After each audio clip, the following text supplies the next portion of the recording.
Hey guys, Model Man Frank here. I've got an update on the T-6. So, this is the cowling for it. It looks like it fits perfectly. So that will be the cowling that I put on it. It'll set up like this. As you see it right now, the wings, as you can see, the wheels are on. They're in the fixed position. Unfortunately, this does not have a retractable landing gear system for it. I went ahead and bolted the wing in place, so it's bolted on. I set up the tail wheel. This just came off right now. Don't mind it. Tail wheel's all set up. Moves back and forth. And if you look under there, I got it all set up. I just have to sand it down. Now it's got elevator. Okay. Now something interesting about this plane is that I was looking online and I was looking at one of my books. The BT-9, which was North American's predecessor to the AT-6 as a trainer, had a smaller engine. And when the T6 came out, it was a step up because it had retractable landing gear and it could definitely perform better.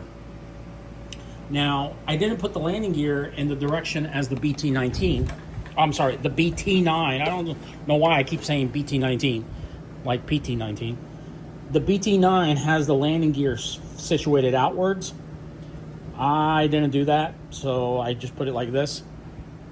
Now, what I'm thinking of doing is actually setting it up in the same colors as the BT-9. If you look up a BT-9, it has the same window setup. The tail is a little different, but everything else is the same.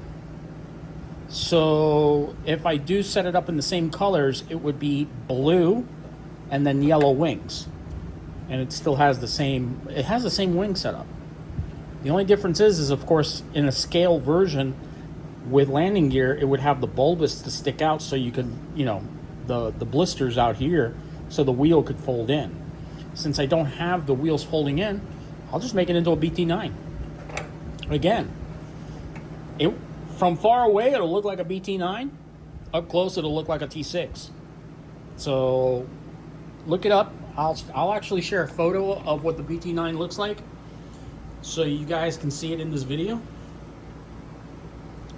And yeah, you guys tell me what you guys think. But yeah, so this plane's coming along really, really nicely. It's going to be finished pretty quickly.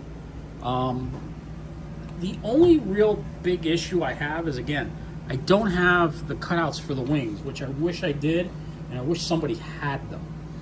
So if something were to happen where I end up crashing this plane, I'm going to have to glue it all back together and try and get it as close as possible. The other person that owned this aircraft before I did, he put these in. He made these holes here, I guess to lighten the plane up, which with today's motors, you really don't need to do so, but whatever. Once I cover the aircraft, it'll get stronger. And yeah, we're gonna have a really nice airplane. So, but you guys tell me what you think. If you have any concerns or anything like that. Still have to cover this area here. And do a little bit more sealing.